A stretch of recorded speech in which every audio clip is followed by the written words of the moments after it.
Paper leak मामला आए दिन होता आ रहा है।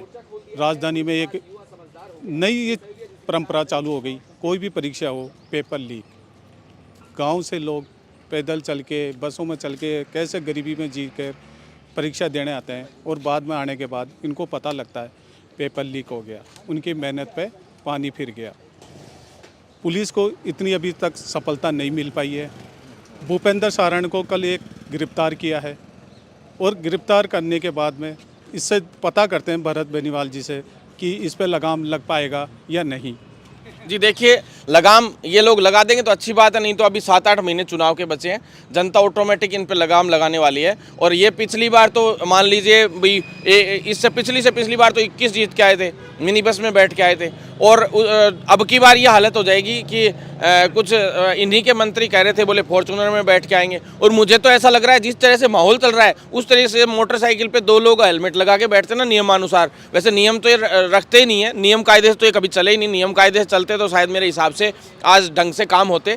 2 या 3 भी बैठ पाएंगे, ये हालत बहुत बुरी हालत होने वाली है। ऐसे में सरकार से मैं ये कहना चाहता हूँ, सरकार से तो कहने की बात है, लेकिन पहले बता दूँ आपको, पेपर लीक पे लगाम के लिए आज जैसे भूपेंद्र सारण को पकड़ा, भूपेंद्र सारण को पकड़ के ये कह रहे हैं कि हमने बहुत बड़ी जीत हासिल कर ली, वाह वाह बहुत अच्छा काम किया। तो आपको मैं बता दूँ, 15 दिन पहले हमने प्रेस कॉन्फ्रेंस करके साफ ये शब्दों में कहा था इनको कि आप दिनेश हेमन को चार्ज दीजिए, दिनेश हेमन जी को। दिनेश हेमन जैसे अगर पुलिस ऑफिसर अगर 3-4 रहे तो शायद इस क्राइम का ढांचा सुधर सकता है। जो पूरे राजस्थान में जो क्राइम की स्थिति आ गई नंबर 1 पे पूरे इंडिया में, जो बिहार और यूपी में और वहाँ स्थितियाँ हुआ करती थी, छत्तीसगढ़ में, झारखंड में जो हालत थी, उससे बुरे हालात आज राजस्थान में, क्राइम में नंबर 1 पे राजस्थान। और मैं आपको बता दूँ, अगर इसी तरह से चलता रहा तो ये राजस्थान का युवा है ना, वो पूरी तरह से क्राइम की तरफ इसलिए बढ़ जाएगा क्योंकि पेपर लीक हो रहे हैं भर्तियों में, और जो दूसरी जगह पे भी रोजगार की कोई व्यवस्था नहीं है।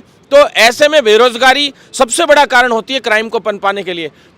कई राज्यों में नक्सलवाद पनपा, बहुत ज़बरदस्त गैंगवार होते थे, उसका सबसे बड़ा रीज़न था वहाँ का लॉ एंड ऑर्डर जो है ना वो बिल्कुल ख़त्म हो जाना। दूसरा, जो राजनीतिक संरक्षण में सारे क्राइम होना, जैसे राजनीतिक संरक्षण में यहाँ पेपर लीक हो रहे हैं, क्राइम हो रहा है, ऐसे में जो है पूरा का पूरा कुछ हद तक ब्यूरोक्रेसी का भी संरक्षण रहता है, कुछ हद तक राजनीतिक संरक्षण भी रहता है, कुछ हद तक बिजनेस मैन यानी व्यापारियों का भी संरक्षण है, और सारा ये जो नेक्सस है कुछ हद तक सरकार में बैठे लोगों का तो है ही है, साथ में जो है इनके नेता ही आंदोलन कर लेते हैं और फिर धीरे धीरे पेपर लीक को भी ठंडे बस्ते में ले जाते हैं। तो ये जो माहौल चल रहा है 4 साल से, ये बहुत बड़ा दुर्भाग्यपूर्ण है। राजस्थान की आम जनता को बेवकूफ़ बना रखा है इन्होंने। कभी कहते हैं 1.5 लाख भर्ती निकाल देंगे, कभी कहते हैं 2 लाख निकाल देंगे, 3 लाख करा देंगे। आज तक आपसे 2018 की भर्तियां तो पूरी नहीं हो पाई, 2013 की आपकी पुराने वाली भर्तियां थी वो पूरी नहीं हो पाई। आप कहते हो हम ये भर्तियां निकाल देंगे, वो भर्तियां निकाल देंगे। आप होटलों में पड़े थे, कोविड का समय था, उस वक्त होटलों में पड़े थे। ये बहुत बड़ा दुर्भाग्य है राजस्थान का कि पहली बार इतनी बुरी स्थिति में सरकार, आप कहते हो घोषणा कर दिया आपने, संविदा कर्मियों को परमानेंट कर दिया हमने। कौन सा संविदा कर्मियों को कॉन्ट्रेक्चुअल सर्विस रूल 2022 उठा के देखोगे तो राजस्थान में जो युवाओं के साथ मजाक हुआ है, जो संविदा कर्मियों के साथ मजाक हुआ है, वैसा मजाक तो किसी के साथ नहीं हुआ। आजीवन संविदाकरण कर दिया आपने उनका। आप देखिए, उसके बाद कह रहे हैं हम पेंशन योजना लेकर आए हैं इनके लिए उनके लिए। आज तक आपका पेंशन से योजना आपको पता है हमें तो देनी नहीं है, आगे आने वाले वक्त में जो सरकारें आएंगी वो देंगी। तो ऐसे में आपने घोषणा कर दी आनंद फानन में, लेकिन आपका केंद्र और राज्य सरकार का उसमें तालमेल ही नहीं बैठ पा रहा। केंद्र सरकार कह रही है कि 39,000 करोड़ जो रुपए इशू चल रहा है उसको आप सोल्व नहीं कर पा रहे हो राज्य और केंद्र सरकार के बीच का। जैसे कल पुलिस को एक सफलता लगी, भूपेंद्र सारण को गिरफ्तार करके लाई और सुरेश डाका भी फरार है। हाँ। तो अभी ये परीक्षाएं अब आराम से हो सकेगी या नहीं? जी देखिए, ये तो माहौल बनाने का काम है। आप ये देखिए, रीट से जस्ट पहले भूपेंद्र सारण को पकड़ना, यानी ये पूरा का पूरा जिस तरह से लोग कह रहे हैं सफलता मिली है या विफलता मिली है सरकार इसको, तो ये ना तो सफलता है ना विफलता है। ये हो सकता है एक षड्यंत्र भी हो सरकार का कि युवाओं के दिमाग में ये बात बैठ सके कि इस बार पेपर लीक नहीं होगा। लेकिन क्या गारंटी माने पेपर लीक का, कैसे कि क्या केवल भूपेंद्र सारण और सुरेश डाका की एक गैंग है जो कि पेपर लीक करवाती है? आप बताइए, 18 भर्तियों के पेपर लीक हो गए, क्या केवल उस एक गैंग का ही हाथ है? इतनी गैंग्स हैं राजस्थान में जिसको आप रोक नहीं पा रहे हो। हर दूसरे आदमी के पास ऐसी गैंग है जो उधर जालोर में बहुत सारे लोग ऐसे हैं जो इतनी बड़ी गैंग्स लेके डोल रहे हैं। हर बार नया आदमी पेपर लीक में पकड़ में आता है। आप उन लोगों को पकड़ ही नहीं पा रहे हो। आपको जहां जो एरिया लगते हैं संदिग्ध कि भाई यहाँ से पेपर लीक हो रहे हैं, यहाँ से पेपर लीक हो रहे हैं, आप उनकी डिजिटल वॉचिंग कीजिए, आप पे पूरी उन पे कड़ी नजर रखिए। पर सरकार ये कह रही है हम इस मामले को गंभीरता से ले रहे हैं, काफी प्रदर्शन हुए, सरकार पे दबाव भी पड़ा जब जाते हैं कि भूपेंद्र सारण को गिरफ्तार कर पाए, ये अपनी सफलता मान रहे हैं। जी कोई सफलता नहीं मानते हम तो। जिस दिन सुरेश ढाका आएगा, डीपी जारोली जैसे लोगों से पूछताछ होगी, सुभाष गर्ग जैसे मंत्रियों से पूछताछ होगी जो उसमें रीट में पहले इन्वॉल्वमेंट पाया गया था, राजीव गांधी स्टडी सर्किल का उनको कोऑर्डिनेटर बनाया गया था, ऐसे में उस व्यक्ति से कोई पूछताछ नहीं किया आपने। जिस परीक्षा को पूरी को कोऑर्डिनेट जिस व्यक्ति ने किया उस व्यक्ति से आप पूछताछ ही नहीं कर पाए। आपकी हमें यह समझ में नहीं आता आपकी मनसा क्या है। आप तो दिखाई रहे हो साफ साफ कि आपका मनसा ये है कि आपको कुछ करना ही नहीं है। आपने रीट महोत्सव बना दिया। हालत ये है कि युवा बेचारा बस में लटक लटक के इतनी मुश्किल से पहुंचता है यहाँ तक, ट्रेनों में कितने युवा तो बेचारे बीच में एक्सीडेंट होकर मौत हो गई। कितने युवाओं के साथ लोन ले लेके पढ़ते हैं, वो कहाँ से पैसा एडजस्ट करते हैं। आपको तो ये लगता है 2 मिनट में परीक्षा रद्द और दोबारा कराई जाएगी, या ये हो गया वो हो गया। दोबारा पेपर देने जो युवा आता है आप कहते हो बसें हमें फ्री कर दी। अरे भैया बसें फ्री कर दी, रहने का रुकने का सब चीज़ों का किराया लगता है, खर्चा लगता है, आने जाने का सारा सिस्टम लगता है। तो इतने परेशान युवा है, लोन ले लेके वो कोचिंग करता है। आपको वो चलो आना जाना फ्री कर दिया चलो गलती से। आप सोचिए वो कोचिंग करने आते हैं, जगह जगह पे कोचिंग करने जाते हैं, वहाँ रूम लेके रहते हैं। आप कोचिंग की 15-20 हज़ार की फीस मत सोचिए, आप उसके रहने खाने का खर्चा भी जोड़ोगे तो 1 लाख पहुंच जाएगा 6 महीने का। क्योंकि अभी जैसे किरोड़ी लाल जी ने काफी संघर्ष किया, धरने दिए, वो भी हाईवे जाम रखा परीक्षा पेपर लीक मामले को लेकर, उनको भी सफलता मिली कि भाई उनका भी दबाव था सरकार पे भाई इनको। जी देखिए हमने तो पेपर लीक के खिलाफ हमने भी प्रेस कॉन्फ्रेंस की थी और हमने सिर्फ एक ही बात रखी थी, किसी ने भी ये बात नहीं रखी कि दिनेश एमएन को आप चार्ज दीजिए या ऐसे कोई जो मेन ऑफिसर्स है 2-3 उनको आप चार्ज दीजिए। 100% कुछ ना कुछ, चलो जो कुछ नहीं मिल रहा तो कम से कम काफ़ी हद तक सफलता मिलेगी, ऐसे में इन्होंने किया। दूसरा किरोड़ी लाल जी ने बहुत अच्छे से संघर्ष किया, लेकिन 1-2 दिन पहले किरोड़ी लाल जी की जब वो बयान दे रहे थे वो भी मायूस लग रहे थे। मतलब मायूस क्यों नहीं होगा व्यक्ति, 4 साल 4.5 साल हो गए, आप कुछ नहीं कर पाए पेपर लीक के खिलाफ, कुछ भी नहीं कर पाए। आपके बीच में कोविड था ही, कोविड के दौरान आप होटलों में पड़े थे। मतलब बहुत बड़ा दुर्भाग्य है राजस्थान का, कुछ भी सफलता नहीं मिली। और अब राजस्थान का युवा जाग चुका है, अब हर एक युवा आगे आके लड़ेगा और सड़कों पे हम लोग उतर चुके हैं। राजस्थान में युवाओं की टीमें बनाई है हमने। अगर सरकार से और पुलिस से नहीं हो पा रहा है तो हमें कह दे कि भाई आप लोग करके दिखाओ, हम लोग तैयार हैं, हम हर तरीके से उनका साथ हैं। अब जैसे अब 2 दिन बाद में पेपर आने वाले हैं, परीक्षा होगी, तो अब ये युवा कैसे संतुष्ट हो कि भाई हमारा पेपर लीक नहीं होगा।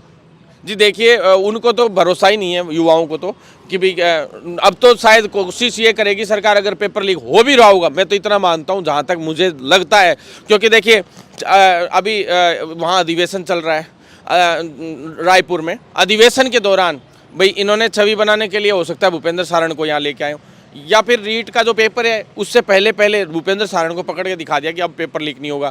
ये कुछ इतने दिन भूपेंद्र सारण कहीं नहीं पकड़ में आ रहा था इनके, रीट से जस्ट पहले पकड़ में आ गया, रायपुर में अधिवेशन है उस दौरान पकड़ में आ गया।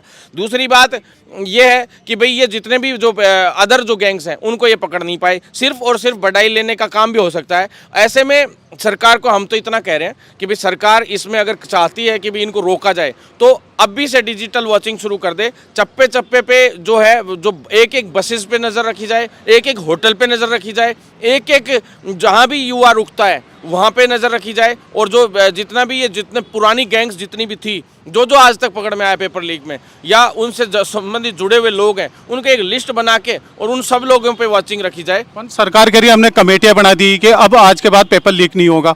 कमेटियों से क्या होता है, कमेटी तो सिर्फ एक लॉलीपॉप है। हर बार हर चीज़ के लिए कोई आंदोलन हो जाओ आप, संविदा कर्मी वो परमानेंट करेंगे, कमेटी बना दी। युवाओं के लिए भर्तियां निकालेंगे, कमेटी बना दी। ये फलाना आंदोलन, गुर्जर आंदोलन, कमेटी बना दी। जाट आंदोलन, कमेटी बना दी। कोई आंदोलन हो उसमें एक कमेटी तैयार रहती है और वो कमेटी सिर्फ गोली देने का काम करती है। साल 6 महीने कमेटी में ऐसे करते करते 2 साल निकाल देते हैं। इतने में सरकारें चली जाती है, फिर नई सरकार आ जाती है, फिर वो करने लग जाती है ऐसे ही। तो हालात बहुत बुरे हैं। सरकार बड़ी बड़ी बातें करती है और कुछ नहीं है लेना देना सरकार का। ऐसे में सरकार को कमेटी बनाने की बजाय कार्रवाई करनी चाहिए और काम करना चाहिए। काम करना जब तक शुरू नहीं करेंगी सरकारें तब तक यही हालात। अब युवाओं के लिए भरत बेनीवाल जी क्या करेंगे? जी युवाओं के लिए हम ये करेंगे कि अभी देख रहे हैं जो है सबूत हमने दिए हैं, पहली बार हमने पकड़वाए भी हैं लोगों को। और अभी जैसे ये इनसे आप लोगों से इलाज नहीं होगा तो हम युवा बागडोर संभालेंगे और हम करेंगे इलाज। और गांव में आपके मंत्रियों को घुसा के दिखा देना, हम बता देंगे। इस बार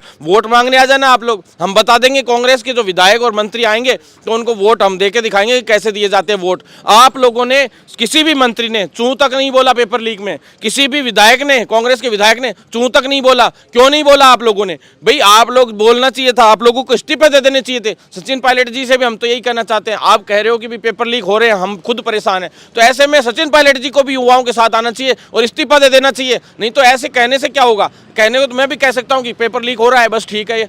ऐसे में आप सभी को, सभी युवाओं का साथ देना चाहिए और सरकार के खिलाफ हम बड़े स्तर पे मोर्चा खोल रहे हैं। और सरकार कान खोल के सुन ले, जब यहाँ तक बात आ जाती है ना तभी इंसान परेशान हो जाता है। यहाँ तक पूरा सर से ऊपर बात आ चुकी है और ऐसे में युवा के सर जब डूबते हुए दिख रहे हैं, युवा खुद ही कि हम तो डूबेंगे पूरे, यहाँ से सर के ऊपर से पानी निकल गया। तो ऐसे में खुद को बचाने के लिए ये युवा राजस्थान का सबसे वीर युवा है जो पाकिस्तान के छक्के छुड़ाता है बॉर्डर पे। इस बार हम इन सरकारों के और इन मंत्री विधायकों के छक्के छुड़ाएंगे। गांव में घुस के बता देना, लठ ले लेके बैठेगा इस बार राजस्थान का युवा। यही करेंगे अब। भरत बेनीवाल भी अब आगे के आंदोलन को इसी तरह से चलाएगा। अब जब गांधीवादी तरीके से आप नहीं मानते हो, आप कहते हो हम गांधीवादी हैं, गांधीवादी तरीके से आप नहीं मानोगे तो भगत सिंह भी हमें बनना आता है, चंद्रशेखर आजाद भी बनना आता है। और राजस्थान का इतिहास इस गदर आंदोलन को भी याद रखेगा, जो आंदोलन हमने अब शुरू किया है। राजस्थान में एक गदर आंदोलन नाम से हमने एक आंदोलन शुरू किया है और उस गदर आंदोलन के तहत राजस्थान सरकार के खिलाफ हम गदर ही मचाएंगे। राजस्थान का इतिहास याद करेगा इस आंदोलन को, क्योंकि अब अति हो गई।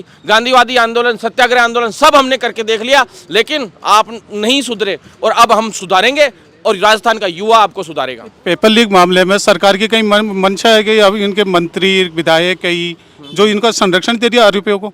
देखिए, संरक्षण तो दिया ही है, साफ बात है। बिना संरक्षण हो ही नहीं सकता पेपर लीक। क्या मजाक की पत्ता हिल जाए। आप विधायकों को पल पल के लिए ट्रेस कर रहे हो कि भाई कोई विधायक बिक नहीं जाए, कोई दूसरी साइड में नहीं चला जाए, इधर नहीं चला जाए। कोई जब सरकार गिरने को हुई थी आपने एक एक विधायक पे वॉचिंग रखी, सभी लोगों पे वॉचिंग रखी, मंत्रियों पे वॉचिंग रखी, जो लोग उसमें छोटा मोटा भी लिपटा थी उस पर वॉचिंग रखी। इतनी नज़र शायद आज पेपर माफियाओं पे साथ में रखते तो मेरे हिसाब से 1% भी नहीं होता। लेकिन पेपर माफियाओं से तो आपको खर्चा मिल रहा है, या कुछ ना कुछ आपका एडजस्टमेंट है उनसे, और आपको राजनीतिक संरक्षण है। नहीं तो आप देखिए, खुद जारोली है, उसने खुद डीपी जारोली ने रेट के टाइम कहा था कि राजनीतिक संरक्षण में हुआ है। जब उसने बोल दिया आज तक उस व्यक्ति से पूछताछ नहीं, उसे पकड़ा नहीं गया, तो फिर राजनीतिक संरक्षण नहीं है तो और क्या है? आप पकड़ते, उसको जांच करते, उसके खिलाफ कार्रवाई करते, तब मानते कि वास्तव में आपने कुछ किया है। लेकिन आपने कुछ नहीं किया। भूपेंद्र सारण को आप रीट से पहले माहौल के लिए पकड़ लिया, लेकिन दिनेश हेमंत जी पे हमें पूरा विश्वास है कि वो सुरेश डाका जैसे लोगों को भी लेके आएंगे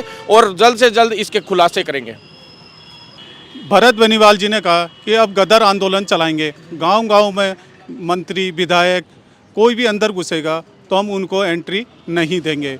और परीक्षा पेपर लीक को मामले को लेकर सरकार ने जो कल एक भूपेंद्र सारण को गिरफ्तार किया है, उससे नहीं लगता कि अब पेपर लीक नहीं होगा। क्यों? सुरेश डाका काफ़ी दिनों से बाहर घूम रहे हैं, उनका कोई पकड़ा जाना भी ज़रूरी है। देखना यह है कि युवाओं को अब कितना भरोसा रहता है कि अब पेपर लीक नहीं होगा। वीडियो जर्नलिस्ट मालचंद गोस्वामी के साथ गणेश यादव, थिंक 360, जयपुर।